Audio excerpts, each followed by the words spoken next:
નમસ્કાર મિત્રો, ધોરણ 12 વિષય આંકડાશાસ્ત્ર ભાગ 2 એનો ચેપ્ટર નંબર 4 લક્ષ.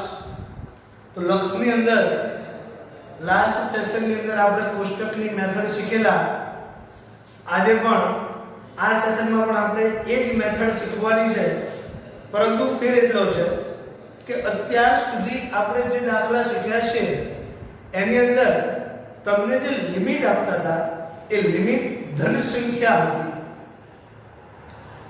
આપણે આજે આ સેશનની અંદર જે એક્ઝામ્પલ શીખવાનો છે એની અંદર એ લિમિટ માઈનસ સંખ્યા હોય તો એનું કેલ્ક્યુલેશન કેવી રીતે કરવું એ આપણે આજે જોવાનું છે. તો એના માટે જો સ્વાધ્યાય 4.2 એનો એક્ઝામ્પલ નંબર 4, સ્વાધ્યાય 4.2 એનો એક્ઝામ્પલ નંબર 4, જેની અંદર આપણને એક્ઝામ્પલમાં આપ્યું છે limit x = -3.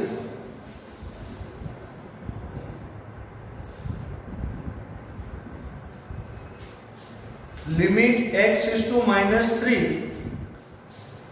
2x² + 9x + 9 2x² + 9x + 9 upon x + 3.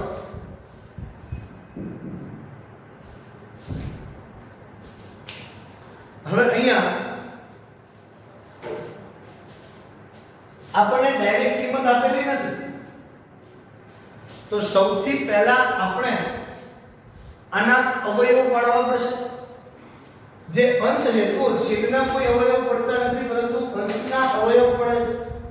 તો સૌથી પહેલા આપણે અંશના અવયવ પાડીશું અને અહીંયા તમે જોઈ શકો છો કે લિમિટ x = -3 છે. અને તમે જુઓ, તમે ડાયરેક્ટ કિંમત મૂકી આપણે અહીંયા x ની જગ્યાએ હું -3 મૂકું તો શું થાય? -3 + 3 0. તો કોઈ પણ સંખ્યાના છેદમાં જ્યારે 0 આવી જાય તો એ શું બની જાય છે? અનિયત. મતલબ અહીંયા હું ડાયરેક્ટ કિંમત મૂકી શકતો નથી. આ કિંમત અહીંયા લક્ષની કિંમત જો 0 થાય તો એ અનિયત ગણાય, અને અનિયત કિંમત જ્યારે મળતી હોય તો એની આશાતીત કિંમત શોધવા માટે આપણે કોનો ઉપયોગ કરીએ છીએ? લક્ષનો ઉપયોગ કરીએ છીએ. તો અહીંયા આગળ વધીએ તો સૌથી પહેલા આપણે જ્યારે અવયવ પાડવા છે તો અવયવની અંદર આપણે એની લિમિટની કોઈ જરૂર નથી. તો અહીંયા આપણે સ્ટાર્ટ કરીએ કે લિમિટ x = -3. યાદ કરો, આપણે અગાઉના સેશનની અંદર શીખેલા કે અવયવ કેવી રીતે પડાય. અહીંયા 3 પદ આપ્યા છે. જ્યારે પણ ax² + bx + c, તમે ધોરણ 10 ની અંદર આવું શીખેલા છો કે ax² + bx + c જ્યારે હોય તો એના અવયવ કેવી રીતે પાડવા. તો એટલા માટે અહીંયા ax² + bx + c એ સ્વરૂપ છે, મતલબ આપણી 3/4 ની રીત. તો 3/4 ની રીતે અવયવ પાડવા માટે આપણે શું કરીશું? તો કે પ્રથમ અને છેલ્લા પદનો ગુણાકાર, પ્રથમ અને છેલ્લા પદનો ગુણાકાર કરી છેલ્લા પદની નિશાની મૂકી. પ્રથમ અને છેલ્લા પદનો ગુણાકાર કરી છેલ્લા પદની નિશાની મૂકી આપણને શું મળે? મધ્યમ પદ મળે એવો ભાગ આપણે પાડશું. તો અહીંયા પ્રથમ અને છેલ્લા પદનો તમે ગુણાકાર કરો તો શું થાય છે? 9 × 2 = 18. અને અહીંયા શું છે? પ્લસ. તો 18 ના એવા ભાગ પાડો કે જેનો સરવાળો કરતા 9 આવે. 18 ના એવા ભાગ પાડીએ કે જેનો સરવાળો કરતા 9 આવે. તો કયા ભાગ પડશે? 6 × 18. 6 × 3 કરું તો શું થાય? 18 અને 6 + 3 એનો સરવાળો કરતા મને કેટલા મળશે? 9 મળશે. તો હવે આગળ વધીએ.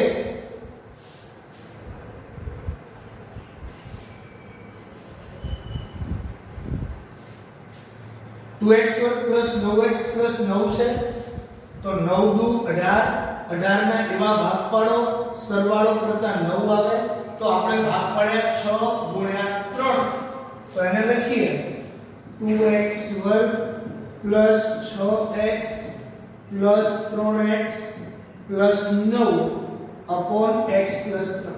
જુઓ અહીંયા હું ક્યાંય કિંમત બદલતો નથી.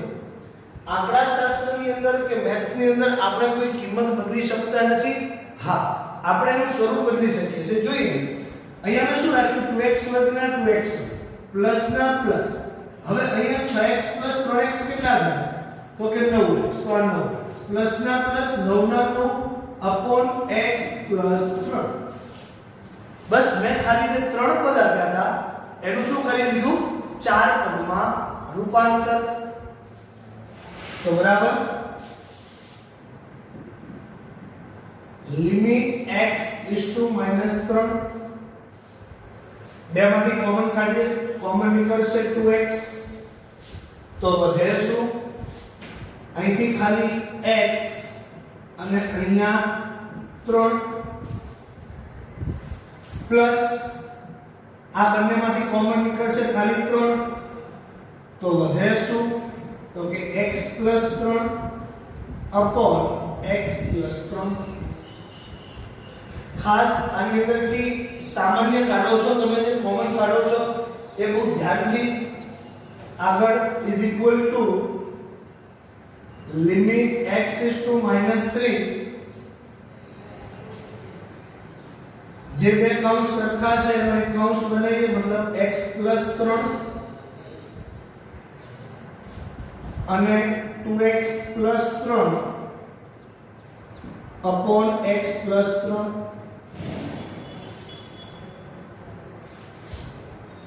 તો બરાબર x + 3 x + 3 કેન્સલ થઈ જાય તો લિમિટ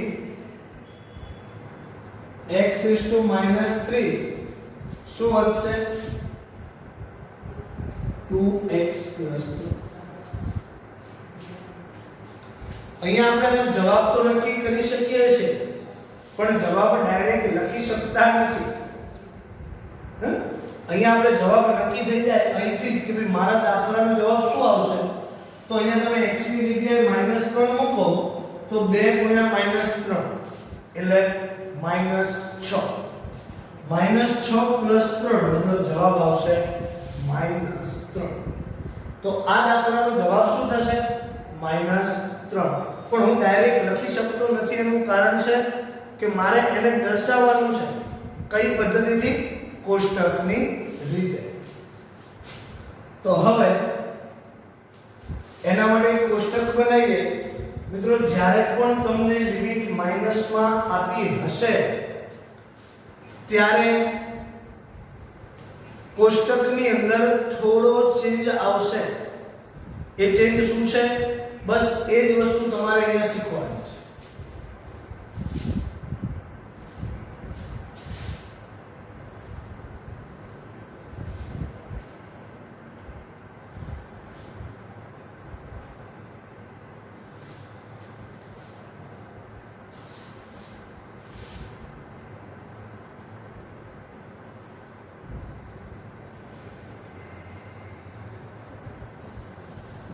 x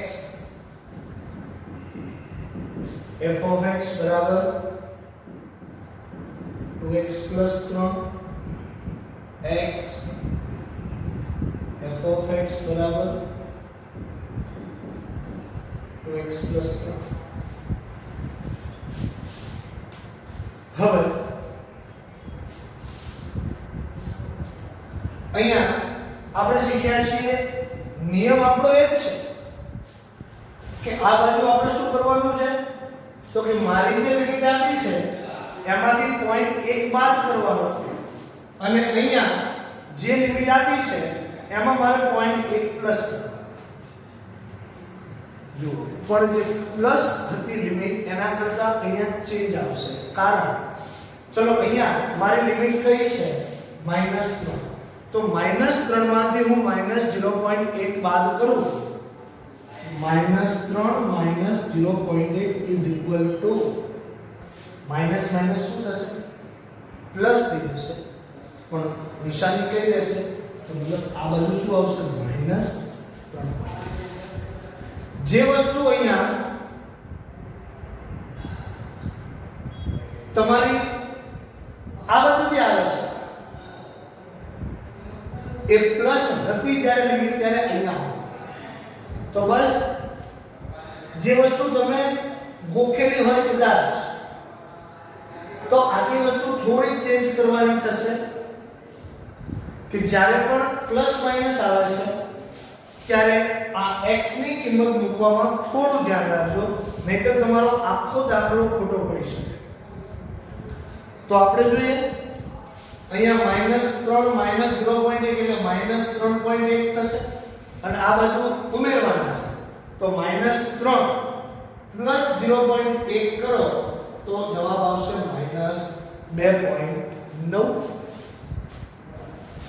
બસ તો હવે લઈ જઈએ -3.01 -3.00 એવી જ રીતે અહીંયા -2.99 અને -2.900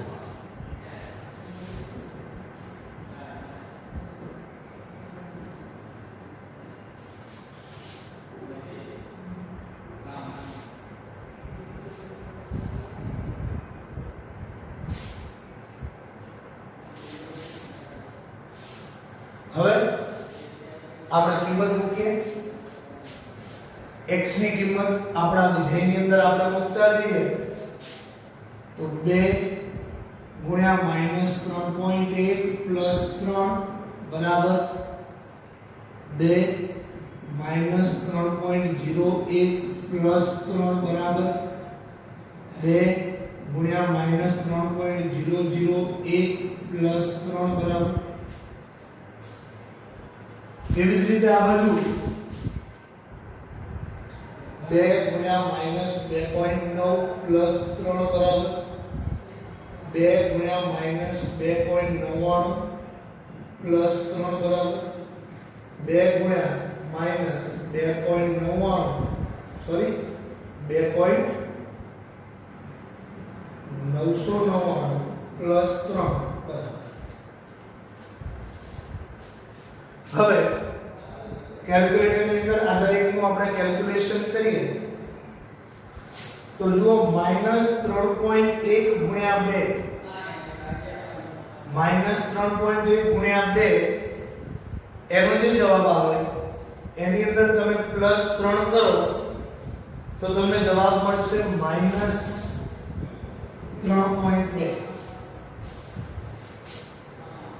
પછી 2 ગુણ્યા -3.01 કરો 2 ગુણ્યા -3.01 પ્લસ 3 તો એનો જવાબ તમને મળશે -3.02 અહીંયા 2 ગુણ્યા -3.001 પ્લસ 3 તો તમને જવાબ મળશે -3.002 એવી જ રીતે આ બાજુ આપણે જઈએ તો -2.9 ગુણ્યા 2 -2.9 ગુણ્યા 2 પ્લસ 3 તો તમને એનો જવાબ મળશે -2.8 પછી અહીંયા -2.99 ગુણ્યા 2 -2.99 ગુણ્યા 2 પ્લસ 3 જવાબ તો જવાબ આવશે તમારો -2.98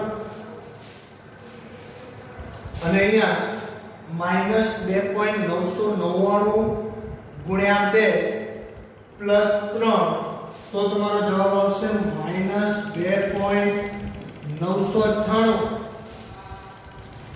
તો ફરીથી એ જ વસ્તુ અહીંયા રિપીટ થાય છે કે જ્યારે પણ આ x ની કિંમતમાં વધારો કે ઘટાડો કરી x ની કિંમતમાં વધારો કે ઘટાડો કરી જ્યારે a ની ખૂબ જ નજીક લાવવામાં આવે ત્યારે વિધેય f of x ની કિંમત કોઈ એક ચોક્કસ સંખ્યાની વધુ નજીક જાય છે. તો અહીંયા આપણે લખી શકીએ કે અહીં x ની કિંમતમાં ઘટાડો કે વધારો કરી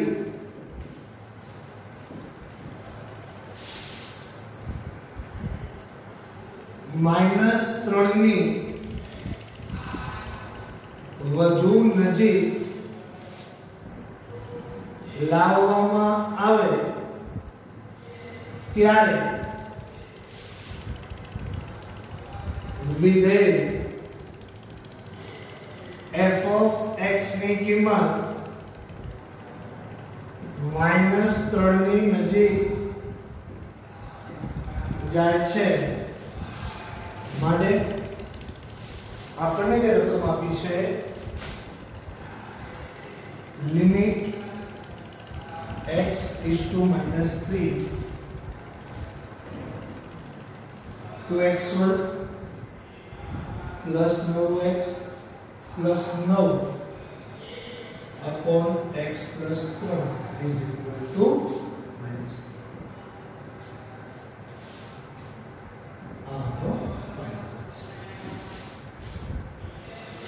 તો મિત્રો જ્યારે પણ લિમિટ માઈનસ હોય તો આ વસ્તુનું ખાસ ધ્યાન રાખવાનું છે. તો આ હતો સ્વાધ્યાય 4.2 એનો એક્ઝામ્પલ નંબર 4 કે જેની અંદર આપણને લિમિટ માઈનસ આપેલી હતી તો કોષ્ટકની રીતે એની કિંમત કેવી રીતે મેળવવી. તો આ એક્ઝામ્પલ નોટ ડાઉન કરી લો.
મિત્રો હવે આગળ સ્વાધ્યાય 4.2 એનો જે પહેલો એક્ઝામ્પલ છે એનો છેલ્લો દાખલો એક્ઝામ્પલ નંબર 5 બહુ ઈઝી એક્ઝામ્પલ છે જેમાં તમને આપ્યું છે limit x is to 2 x માત્ર x જ આપેલો છે તો અહીંયા કોષ્ટક કેવી રીતે બનાવશો તો એકદમ ઈઝી રીતે સૌથી પહેલા હું કોષ્ટક બનાવીશ અહીંયા મને કોઈ અવયવ પડતા નથી તો ત્યાં ડાયરેક્ટ કોષ્ટક આવશે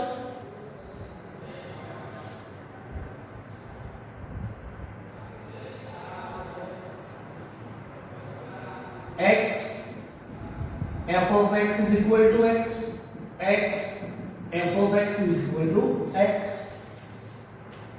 તો હવે આપણી લિમિટ કેટલી છે 2 ની, તો આપણે કેલ્ક્યુલેશન કઈ રીતે કરીશું? 2 માંથી 0.1 બાદ કરીએ, 2 માં 0.1 ઉમેરીએ તો 1.99 1.999 2.01 અને 2.00. હવે અહીંયા આપણો f of x is equal to શું છે? x.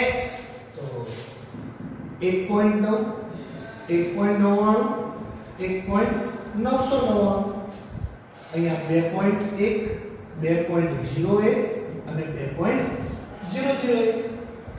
અહીં તો ડાયરેક્ટ પણ તમને ખબર પડે કે x ની જગ્યાએ 2 મૂકો તો જવાબ કેટલો આવવાનો છે? 2.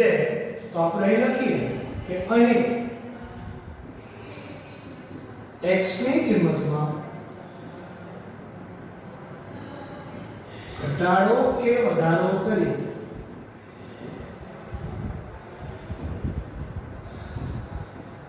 એની ખૂબ જ નજીક લાવવામાં આવે ત્યારે f of x ની કિંમત 2 ની વધુ નજીક, અહીંયા a એટલે મારો શું છે? 2 ની વધુ નજીક આવે છે માટે limit x is to 2 x બરાબર કેટલા થશે? 2. તો આની સાથે આપણો સ્વાધ્યાય 4.2 એનો જે પહેલો એક્ઝામ્પલ છે એની અંદર પેટા 5 દાખલા આપેલા હતા, એ 5 દાખલા આપણે અહીંયા કમ્પ્લીટ કર્યા છે. તો આ એક્ઝામ્પલને નોટ ડાઉન કરો.